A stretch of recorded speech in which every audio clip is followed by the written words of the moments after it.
शङ्करौ वन्दे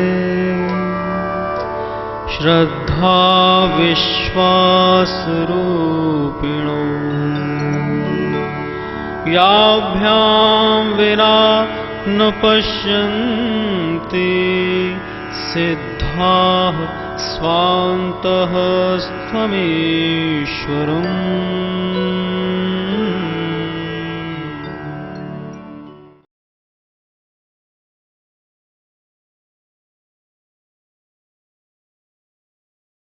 योऽन्तः प्रविश्य मम वाचमिमां प्रसुप्तां संज्ञातखिलशक्धरः स्वधाम्ना अन्यास्य हस्तचरणश्रवणत्वगादीन् प्राणान् नमो भगवते पुरुषाय तुभ्यं।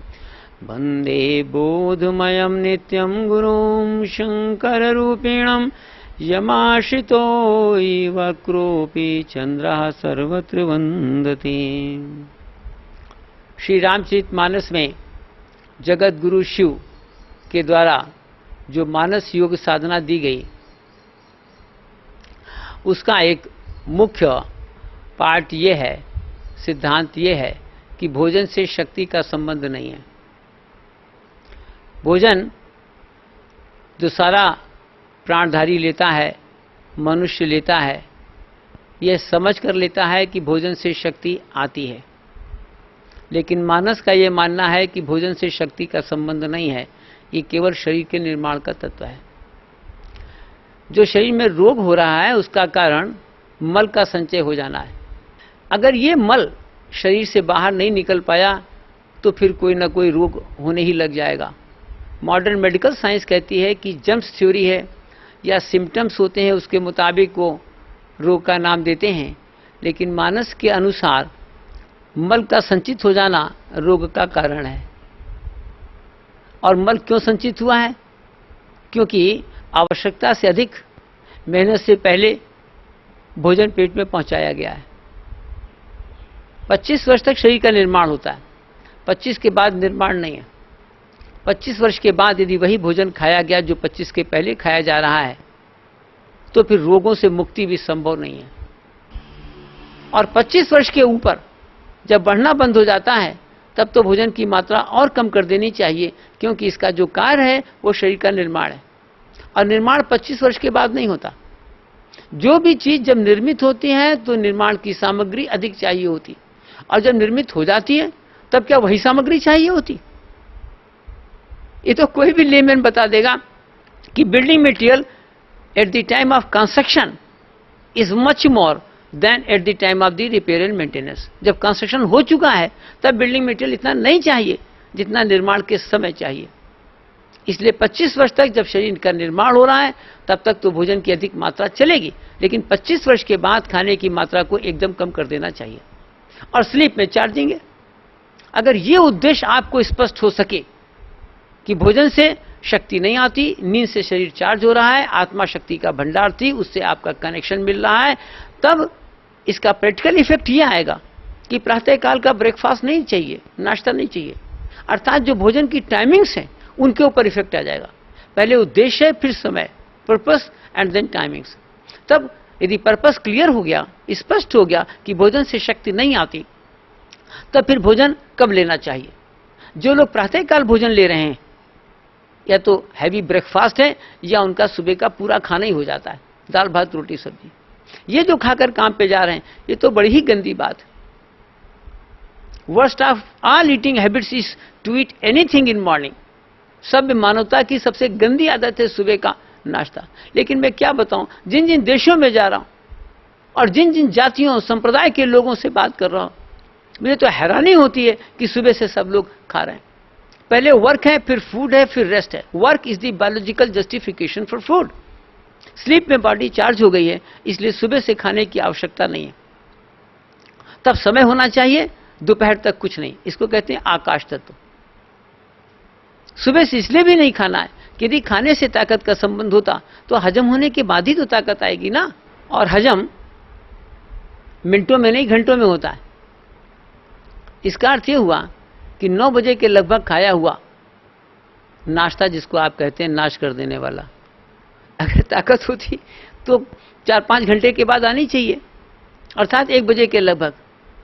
लेकिन 1 बजे तो फिर से लंच शुरू हो जाता है ना, टिफिन खुल गया।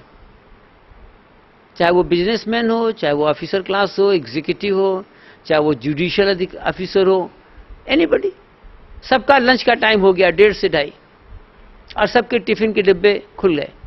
और सबने जब लंच लिया तो फिर से जान में जान आ गई। ये तो हजम नहीं हुआ। अगर आप उस समय थोड़ा सा ठहरें, सोचें, अगर ताकत होती तो हजम होने के बाद आएगी ना। हजम तो 4-5 घंटे के बाद होगा, से अराउंड 5:30, 5:30-6 के लगभग। तो उस समय तो फिर से कमजोरी आ गई, फिर से आपको स्नैक्स चाहिए, कुछ ना कुछ कॉफी चाहिए, चाय चाहिए। अब अगर ताकत होती तो रात तक आनी चाहिए थी, लेकिन रात तक तो आपको फिर से कमजोरी आ गई। फिर 9 बजे के लगभग तो डाइनिंग टेबल सब डोंगों से सजी हुई है और आप खाने के ऊपर टूट पड़े, क्या पावें और क्या खा लें। लेकिन खाने के बाद, रात के खाने के बाद अब आपको ताकत नहीं आई। अब तो आप काम पे जाना ही नहीं चाहते। अब तो आप सोचते हैं कि खाना खा लिया, काम नहीं हो पाएगा। वही प्रातःकाल 9 बजे कह रहे थे कि मुझे खाने को 2 काम पर जाना है, और यही रात को 9 बजे कह रहे हैं मैंने खाना खा लिया, अब काम नहीं हो पाएगा। कैसा ये अद्भुत करिश्मा है। यदि भोजन से शक्ति होती तो रात को नहीं आती क्या? रात का खाना खाइए, काम पे जाइए, सोने की जरूरत क्या है? अगर सोने को न दिया जाए किसी को, 12 बजे रात को काजू का हलवा खिलाया जाए, बादाम का जूस पिला दिया जाए, 2 बजे रात को, 4 बजे खूब गाढ़ा गाढ़ा दूध पिला दिया जाए, लेकिन सोने को न दिया जाए, तो क्या अगले दिन काम कर पाएंगे? इतना स्पष्ट है ये फिनोमेना, और ये आपके जीवन की अनुभूति है। इसमें मेडिकल साइंस क्या करेगी? इसमें न्यूट्रिशनिस्ट ऑफ द वर्ल्ड क्या करेंगे? ये तो रोज 24 घंटे में 5-6 घंटे आप सो रहे हैं भाई, सोने में आपकी बॉडी चार्ज हो रही। इतना कॉमन सेंस है कि क्यों नहीं समझ में आ रहा? स्लीप में चार्जिंग है। इसलिए फिर टाइमिंग ये होगी फूड की कि सुबह से खाना बंद हो गया, क्योंकि खा तो आप इसलिए रहे थे कि ताकत देगा। अगर ये सिद्ध हो गया कि रात को एनर्जी आ गई है, तो फिर सुबह से खाने की आवश्यकता कहां रही? तब फिर कब खाएं? दोपहर तक आपकी कोशिकाएं कुछ टूट गई। जब आप मेहनत करते हैं 2 चीज का नुकसान होता है, एक कोशिकाएं टूटती हैं और एक एनर्जी कम होती। एनर्जी के लिए तो सोना होगा, और कोशिकाएं टूट रही उसके लिए खाना होगा। तो 12 बजे तक आपने मेहनत किया, कम मेहनत किया तो 12 बजे रॉ ईटिंग कर ली, अनकुक्ड पत्ती और फल, सैलेड्स एंड फ्रूट्स रॉ। रात तक ज्यादा काम किया तो रात में फिर ज्यादा खाना हो गया, तो वो हैवीएस्ट मील हो गया, सब्जी और रोटी दाल चावल, अर्थात 1 मेन मील इन नाइट, दाल भात रोटी सब्जी, ये रात को हो गया। क्योंकि रात को हैवीएस्ट मील पहुंचा है आफ्टर मैक्सिमम वर्क। दिन भर आपने काम किया तो रात को हैवीएस्ट खाना खाया, क्योंकि कोशिकाएं ज्यादा टूट गई दिन भर काम करने के बाद। तब रात को आप फिर खाने के बाद सो गए, क्योंकि heaviest meal of the day पहुंचा। खाने के बाद फिर जगने की आवश्यकता नहीं, खाने के बाद तो सो जाना चाहिए, क्योंकि जब आप खाना खाते हैं तो एनर्जी खींचता है खाना।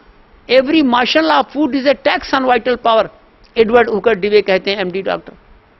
एक एक टुकड़ा कौर खाने का आपकी जीवनी शक्ति को कम कर देता है। खाना ताकत कहां से देगा? तो जब वो खाना आमाशय में पहुंचेगा, छोटी आंत में पहुंचेगा, वो एनर्जी खींचेगा for its digestion, assimilation and excretion. Energy कहां से दे देगा?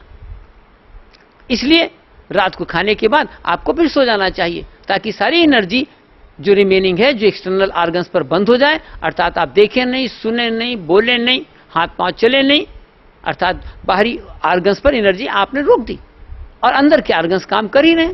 वो जो एनर्जी अंदर की थी, जीवनी शक्ति थी, वाइटल पावर थी, वो अब बाहर खर्च नहीं हो रही है, अब वो अंदर खाने को हजम करने के लिए गोया लग गई है, क्योंकि भाई एक्सेस लोडिंग पहुंची। बाकी तो अंदर के ऑर्गन्स काम कर ही रहे हैं, हार्ट काम कर रहा है, लंग्स काम कर रहे हैं, किडनी काम कर रही है। केवल डाइजेस्टिव ट्रैक एक ऐसा है जहां पर खाने को डालने के बाद उसको हमने लोड किया है, तब फिर कोई आर्गुमेंट नहीं है कि बाहर एनर्जी के एक्सपेंसेस को हम कंटिन्यू करें, उसको हम रोक दें और फिर इसके अर्थ ये हुआ कि खाने के बाद सो जाए। तब ये समय निकल कर आया, पहले उद्देश्य था, फिर समय ये निकल कर आया कि सुबह से दोपहर तक कुछ नहीं लें, दोपहर में रॉ ईटिंग कर दें, अनकुक्ड कर दें, सैलेड्स एंड फ्रूट्स कर दें, और रात को एक टाइम का पूरा खाना दाल भात रोटी सब्जी कर दें। हाँ, एक बात है कि अगर टेस्टी की रिक्वायरमेंट है, शाम को 4-5 बजे के लगभग कुछ ना कुछ एक टेस्ट की चीज डाली जा सकती है, उसकी भी मात्रा कम हो, जिसमें अनाज कम हो और वेजिटेबल्स ज्यादा हो जाए, ऐसा कोई प्रोडक्ट बना लिया जाए। स्नैक्स जिसको आप कहते हैं, रात को पूरा खाना हो जाए, ये टाइमिंग्स होगा। फिर निकल कर आता है कि इनकी क्वांटिटी क्या होनी चाहिए। Quantity can be reduced to any extent. भोजन की मात्रा किसी भी सीमा तक कम की जा सकती। अगर बारबारा मूरे कहती है कि मैंने यह भी प्रयोग करके देखा कि क्या whole life we can live without food, वो कहती yes that is also possible. पूरा जीवन बगैर भोजन के रहा जा सकता है, ऐसा लोगों ने प्रयोग किया है। पृथ्वी तत्व पृथ्वी पर चलने से, जल तत्व ह्यूमिडिटी से जो वायु में है, और वायु तत्व तो वायु में घूमने से आ गया, और अग्नि तत्व सूरज की रोशनी में होने से आ गया। इस तरीके से पांचों तत्व आपके शरीर में आ सकते हैं। बहरहाल मानस का उद्देश्य आपको पांचों तत्वों पर लाना नहीं है, लेकिन एक बात तो है ही कि अनाज को कम कर दें और दिन में आप राइटिंग कर दें, इससे आपके शरीर में रोग मुक्ति होने लग जाएगी और शरीर अखंड स्वास्थ्य बढ़ने लग जाएगा। तब क्वांटिटी धीरे धीरे कम करते जाएं और क्वांटिटी में अनाज कम कर दें। अनाज बहुत कम चाहिए। मैं खुद एक रोटी खाता हूं प्रतिदिन और महीने में 10 दिन अनाज लेता नहीं, तो एक महीने में लगभग 20 रोटी खा रहा हूं, वर्ष में 240 रोटी खा रहा हूं। क्या आर्गुमेंट है कि एक एक आदमी खाया जा रहा? महात्मा तक खूब खा रहे हैं। मैं तो कितने आश्रमों में जा जाकर डांट लगा रहा हूं, भैया क्यों इतना आप लोग खा रहे हो? नतीजे क्यों हो रहा है? क्योंकि जबान का चटोरापन है, बुद्धि का अंधेरापन है, इसलिए पेट आगे आ गया और खूब रोटी पे रोटी खाए जा रहे हैं। रामायण में जिसने भी साधना की है भगवान को प्राप्ति करने के लिए, उन्होंने अनाज को रिड्यूस किया है। अयोध्या वासियों ने सुबह से दोपहर तक कुछ खाया नहीं। पूरी मानस में, पूरी रामचरित मानस में दोपहर तक खाने का कोई जिक्र ही नहीं हुआ। ब्रेकफास्ट तो था ही नहीं। तब मैं कहता हूं break your breakfast, otherwise breakfast shall break you fast. नाश्ते को तुम तोड़ दो वरना नाश्ता तुमको तोड़ देगा, इसका अर्थ ही है नाश कर देने वाला। तब ये समय क्लियर हो गया, तब क्वांटिटी हुई। क्वांटिटी में अनाज को कम कर दीजिए और फल दिन में अधिक होने चाहिए। फल के माने अंगूर अनार नहीं है, गाजर खीरा ककड़ी मूली what ever you can eat raw, जो भी आपका चाहो, ये आपका दिन का लंच हो जाए। अब उसके बाद अंत में आता है कि भाई इसकी क्वालिटी क्या होनी चाहिए। इसी क्वालिटी सबसे कम इंपॉर्टेंट है, उससे ज्यादा इंपॉर्टेंट क्वांटिटी है, उससे ज्यादा इंपॉर्टेंट है टाइमिंग्स, और सबसे ज्यादा इंपॉर्टेंट है पर्पस, क्यों खाया जाए। उद्देश्य, समय, मात्रा और फिर है किस्म। किस्म सबसे कम इंपॉर्टेंट है। और एक महत्वपूर्ण बात मैं आपको बताऊं कि किस्म अगर खराब भी है और खाने की मात्रा कम है तो वो इतनी नुकसान नहीं करेगी जितनी किस्म यदि अच्छी है और मात्रा ज्यादा हो जाए। Quantity is more dangerous than quality, इसलिए जोर दीजिए। क्वालिटी पर अधिक जोर देने की जरूरत नहीं है। क्या खाएं अधिक इंपॉर्टेंट नहीं है, कितना खाएं, मात्रा को कम करते चले जाएं। जैसे पार्वती ने तब किया, उन्होंने अनाज बंद कर दिया, सब्जी पर आई, सब्जी छोड़ा, फल पर आई, फल छोड़ा, जूस पर आई, पानी पर आई, वायु पर आ गई। ये क्रमिक उपवास हुआ। रामायण में सबने ये क्रमिक उपवास किया है। और उपवास का अर्थ ही होता है उप के माने नजदीक, वास के माने आना। इसलिए जिसको भगवान की अनुभूति प्राप्त करनी है उसको तो अनाज कम ही करना पड़ेगा और बाद में अनाज बंद करना होगा। ये क्वांटिटी का हो जाएगा। और उसके बाद समय मैंने आपको निवेदन किया, सुबह से दोपहर तक नहीं, दोपहर में राइटिंग हो जाए, रात को एक टाइम का खाना हो जाए। और उद्देश्य बड़ा स्पष्ट दिमाग में होना चाहिए। अक्सर जो लोग बीमार पड़ रहे हैं वो मेहनत से पहले खा रहे हैं, भोजन से शक्ति मानकर, मेहनत से पहले, आवश्यकता से अधिक, और किसी के कहने से खा रहे हैं। ये जो मनुष्य योनि में हो गया और खाओ और खाओ और खाओ, ये एनिमल किंगडम में नहीं है, ये हमारे ही तमाशा मचा हुआ है। मैं तो ये भी कहता हूं दुनिया का कोई बच्चा सुबह खाकर जाना नहीं चाहता और दुनिया की कोई माँ उसको बगैर खिलाए भेजना नहीं चाहती। और कुछ नहीं मिले तो दूध जरूर पियो, दूध पियो। और दूध के विषय में हमारे लोगों के विचार ये हैं कि दूध बच्चों के लिए, बड़ों के लिए दूध नहीं है। माँ के जब बच्चा पैदा होने को होता है तो नेचर के द्वारा, प्रकृति के द्वारा माँ के दूध सप्लाई हो जाती बच्चे के लिए। यही बच्चा जब बड़ा होता है तो दूध बंद हो जाता है। अगर प्रकृति ने दूध बंद किया है तो क्या माँ की कोई ये बीमारी है? क्या कोई माँ का रोग नहीं है? ये नहीं चाहिए, इसलिए जब चाहिए था तो प्रकृति ने दूध दिया, अब दूध बंद हो गया। मुझे दुनिया का कोई आदमी इसका जवाब दे कि जब बच्चा पैदा हुआ है तो माँ के दूध आया है, प्रकृति इंटेलिजेंट है, it knows when to supply, और अब ये दूध बंद हुआ है। क्या प्रकृति अब बेवकूफ है जिसने दूध बंद कर दिया है? बिल्कुल स्पष्ट है कि अब दूध नहीं चाहिए। और फिर भी मैं कह रहा हूं 25 साल तक बॉडी ग्रो कर रही, चलिए आप ले लीजिए। 25 वर्ष के बाद ऊपर जब आपकी उम्र निकल गई तब दूध पीने की क्या आवश्यकता है? और कितने जानवर दूध पीते हैं ये भी आप देख, जानवरों को इतना दूध नहीं, कोई जानवर इतना दूध नहीं पी रहा। जब बड़े हो जाते हैं, दांत निकलने लगे तो वो घास वगैरह खाने लगे। ये मनुष्य योनि में जाने कहां से ये आ गया है, बकरियों का दूध, उटनियों का दूध, भैंसियों का दूध, गायों का दूध, इस तरीके से। बहरहाल दूध नहीं चाहिए। 25 वर्ष के बाद यदि बॉडी में दूध जाएगा तो आपके ज्वाइंट्स में इसका इफेक्ट आ जाएगा। दूध में जो कोलेस्ट्रॉल है ये आपको नुकसान करेगा। ये अगर पसीने से आप नहीं निकल पाए, फिजिकल आप श्रम करेंगे तब तो दूध के रेजिडुअस निकाल पाएंगे। और अगर फिजिकल श्रम आपका, शारीरिक श्रम नहीं होता है तो रेजिडुअस नहीं निकल पाएंगे, आपको कोई ना कोई प्रॉब्लम्स आ जाएगी, चाहे वो यूरिक एसिड के कारण किडनी की प्रॉब्लम हो और चाहे वो कोलेस्ट्रॉल के कारण हार्ट प्रॉब्लम हो। और फिर ज्वाइंट्स में डिपॉजिट्स आएंगे जो उसमें कैल्शियम एक्सेस है, कैल्शियम जिसको डॉक्टर कहते हैं कि कैल्शियम चाहिए होगा, कैल्शियम की कमी पूरी होगी, डिफिशिएंसी कैल्शियम की कमी होगी दूध से। मैं पूछना चाहता हूं अपने लर्नेड डॉक्टर से कि कौन एनिमल दूध पी रहा है और उसकी डिमांड कैल्शियम की कहां से पूरी हो रही, और किस जानवर के घुटने खराब हो रहे, किसको अर्थराइटिस हो रही। सबसे ज्यादा अर्थराइटिस इस मनुष्य योनि में पड़ी हुई है क्योंकि वो दूध जा रहा है। मैं तो एक बात और कहना चाहता हूं कि जिसकी एडवांस उम्र हो, 70 के ऊपर उम्र हो, दूध का शौकीन हो, शारीरिक श्रम न करता हो, फिर से बताता हूं 70 की उम्र हो, दूध का शौकीन हो, शारीरिक श्रम न करता हो और उसको गठिया न हो, आप देखेंगे ज्वाइंट्स उसके खराब हो जाएंगे। बहरहाल दूध की यह है, रामायण में इस तरीके से भोजन की क्वालिटी, क्वांटिटी, समय और पर्पस के ऊपर काफ़ी विवेचना दी गई है। उपवास की साधना है, खाने के सिस्टम को बड़ा ही कैटेगरिकली डिफाइन किया गया है। यदि आप इसको समझकर फायदा ले सकें तो आपके जीवन में बुढ़ापे में जवानी आएगी, अखंड स्वास्थ्य शरीर में, अखंड शक्ति इंद्रियों में। ये जो शक्ति आई है इसमें मन का बड़ा इंपॉर्टेंट रोल है। अगर मन को आपने शुद्ध नहीं किया तो शरीर कभी भी शुद्ध नहीं होगा। तब मैं चाहता हूं कि मन को शुद्ध करने की साधना तो अनासक्ति की साधना है। त्याग से शांति आती, और अनासक्ति के लिए आपको देना होगा। इसमें जरा मुश्किल पड़ जाता है लोगों को, क्योंकि बेसिकली मनुष्य बड़ा स्वार्थी, वो चाहता बस आ जाए आ जाए आ जाए, देना न पड़े। मैं कहता हूं दो दो दो, देने से ही कल्याण है। आप देंगे, मन में डिटैचमेंट आएगा, आपकी कोशिकाओं में डिटैचमेंट आएगा, तो कोशिकाओं में जो कचरा भरा हुआ है, चाहे वो कोलन की कोशिकाएं हों, चाहे वो स्टमक की कोशिकाएं हों, चाहे वो आर्टरीज की कोशिकाएं हों, जहां जहां जो इंप्योरिटीज पड़ी हुई हैं वो सब निकलने लग जाएंगी। एक कैथरीन पॉन्डर अमेरिका की हैं, वो लिखती हैं एवरी माइजर मस्ट बी कॉन्स्टिपेटेड। अगर आपको शरीर को शुद्ध करना है तो मन पर आपको प्रहार करना होगा, मन को अनासक्त बनाना होगा, ताकि शरीर की कोशिकाओं में स्थित जो मन है वो डिटैच हो, ताकि उनमें जो जमा कचरा है वो बाहर निकले। चाहे वो ज्वाइंट्स में जमा होगा तो ज्वाइंट्स पेन आ जाएंगे, जहां जहां वो कचरा जमा होगा। क्यों? क्योंकि आपको अटैचमेंट है। मन में जब अटैचमेंट होगा तो बॉडी में अटैचमेंट आ जाएगा, और बॉडी की कोशिकाओं में अटैचमेंट आएगा तो रोग तो आना ही आना। इसलिए वितरण की साधना हम बताते हैं, और तीसरी साधना मेडिटेशन की बताते हैं, ध्यान की बताते हैं। उसमें आंख बंद करके कई बार बैठना है। यदि आंख बंद करके आप नहीं बैठे तो दिमाग से अगर अहंकार का विलय नहीं हुआ, इगोलेसनेस आपने नहीं विकसित कर पाए अपने जीवन में, तो फिर आपको शरीर में रोग मुक्त कोई नहीं कर सकता। IASS का मुख्य केंद्र दिल्ली से 60 किलोमीटर दूर मेरठ शहर में स्थित है, जहां पर देश और विदेश से विभिन्न धर्म संप्रदाय के लोग तप सेवा सुमिरन द्वारा रोग, शोक, भय और वियोग के दुखों से मुक्ति प्राप्त कर रहे हैं। आइए आपको मिलवाते हैं ऐसे ही कुछ साधकों से। मेरा नाम देवनारायण कपूर है, गुड़गांव का रहने वाला हूं। इस वक्त मेरी उम्र 71 ईयर्स है। इस योगी जी की साधना से मैं तकरीबन पिछले 30 साल से जुड़ा हुआ हूं। उस वक्त मेरे एक शरीर पे एक एक्जिमा था और दूसरा पेट में बड़ा भयंकर दर्द होता था। वो बिल्कुल बड़ी जल्दी ठीक हो गए और आज तक दोबारा नहीं हुए। इस वक्त मुझे कोई बीमारी नहीं है, ना मुझे कोई गोली दवाई खाने की ज़रूरत पड़ती है।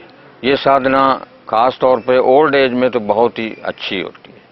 IASS विभिन्न भाषाओं में पुस्तकें, ऑडियो कैसेट्स व अन्य साहित्यिक सामग्री प्रकाशित करता है, जिनकी मांग देश और विदेशों में दिन प्रतिदिन बढ़ती जा रही है। तप सेवा सुमिरन की साधना द्वारा मानव को रोग, शोक, भय, वियोग आदि दुखों से मुक्त कराना ही पूज्य श्री अखिलेश जी के जीवन का उद्देश्य है। तप सेवा सुमिरन एक अनोखी ईश्वरीय चिकित्सा पद्धति है जो शारीरिक, मानसिक, बौद्धिक एवं आध्यात्मिक विकास कराने में सक्षम है। आप भी तप सेवा सुमिरन साधना से लाभ उठाना चाहते हैं तो हमें आकर मिलें अथवा पत्र द्वारा संपर्क करें।